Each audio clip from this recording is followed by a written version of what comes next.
Yang Bapak kerjakan saya nggak tahu, tapi yang banyak orang kerjakan saya tahu. Oke. Saya mau ceritakan saja. Dosen UI sindir Ganjar Pranowo soal perampasan lahan, yang Bapak kerjakan saya enggak tahu. Bakal calon presiden dari PDIP Ganjar Pranowo mengisi kuliah kebangsaan di FISIP Universitas Indonesia, UI, Senin 18 September. Dalam kuliah nasional tersebut, Ganjar sempat dicecar pertanyaan oleh panelis yang juga dosen UI Suraya Afif.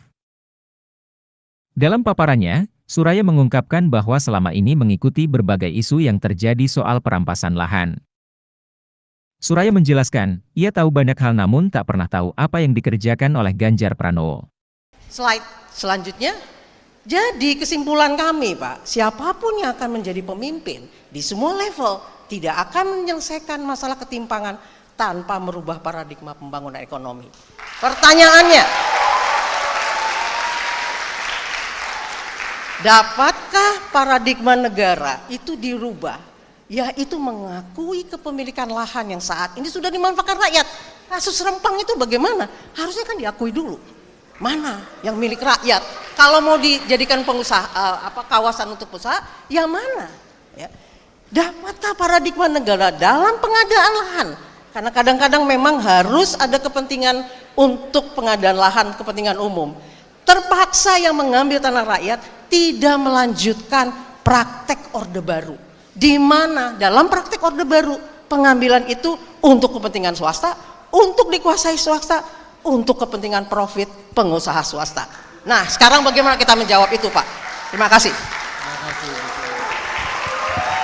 kasih. Wow, senang itu Bu.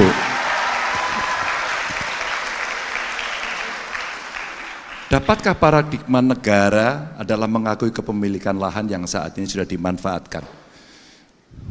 Jangankan jauh-jauh Bu di sana, di tempat kami aja ada Bu. Dalam perdebatan saya sampaikan kepada Kementerian Lingkungan Hidup. Tidak bisa Pak Ganjar, itu di dalam hutan dia.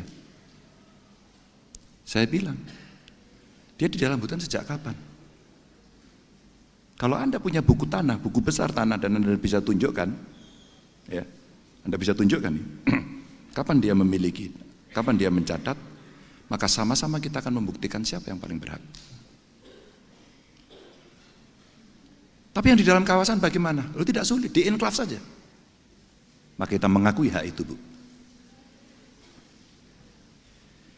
Yang kedua, ketika kemudian dalam pencatatan agraria yang paling modern, ya sertifikat Bu. Maka proses pensertifikatannya yang Ibu tadi katakan, ya tapi semua lamban. Makanya Ibu setuju kan kalau cepat. Tapi Bapak punya niat baik dan birokrasi di sekitar Anda jelek, ya Anda nggak bisa apa-apa. Bu, kita pesimis Bu. Saya mau kasih cerita Bu nih. Saya hanya minta satu saja, ini pengalaman Ibu. Kalau nggak ada evidence-nya nanti cerita paradigma Bu. Kita cerita praktek Bu sekarang. Teman-teman, ini ceritanya saya di gubernur baru. Mulai hari ini tidak ada setoran ya. Mulai hari ini tidak ada korupsi. Saya pastikan Anda saya pecat. Tes pertama saya Bu. Saya September dilantik, Oktober saya ulang tahun. Ada ngasih sepatu belly, ada ngasih jam tangan. Satu persatu saya catat. Dari siapa? Dari mitra-mitra.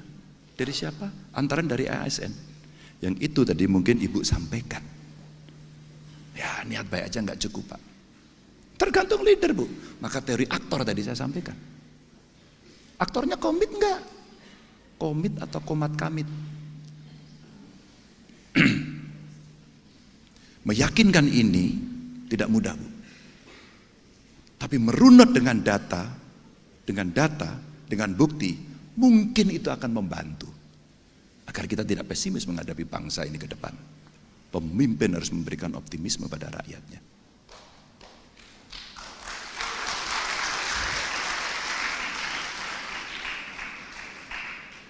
Cerita baik adalah redis. Kapan redistribusi tanah terjadi? Harus diakui kan pemerintahan ini. Tapi lambat, Ibu tahu lambatnya kenapa? Di lapangan kami berkelahi. Ini terjadi di Blora, terjadi di Pati. Saya tahu Pak, saya mengikuti di lapangan juga. Oke. Tahu yang saya kerjakan, Bu? Belum. Yang Bapak kerjakan saya nggak tahu, tapi yang banyak orang kerjakan saya tahu. Oke. Saya mau ceritakan saja.